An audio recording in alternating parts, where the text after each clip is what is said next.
Hello mga ka-YouTube friends! Ito pala ang aking binibinta na Graham ice cream bar.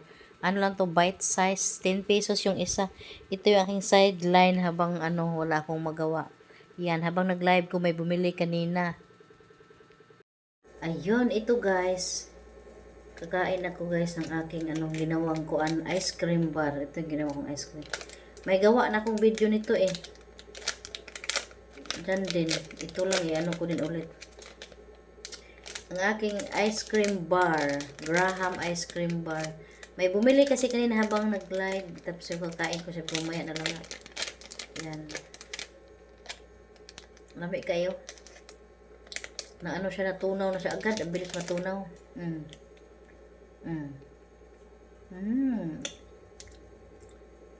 Kanina habang nag-live ko may bumili. Ngayon, sabi ko kakain ko. Maya na lang gawaan ko ng nag-live ako bigla. Matagal din ako din nag-live. Mga isang buwan. Parang ako, napagod. Parang ayaw ko na. Ganun ba? Kasi wala namang kita.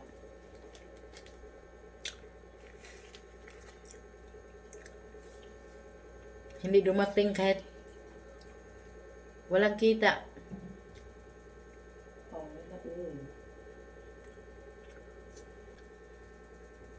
Bigla akong napagod sa aking YouTube, guys.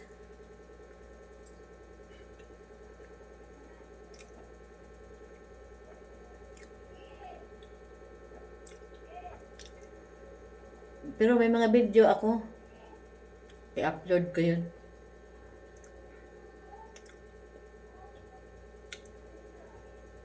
Ito, nagbebenta ako nito. Tag 10 at saka ito 15, medyo makapal.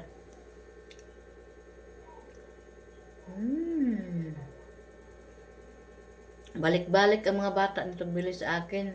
Habang nag-live ko, meron akong may nagbili sa akin mga bali 80 din ang ko, isang oras o di ba na ako 80 habang nagla-live.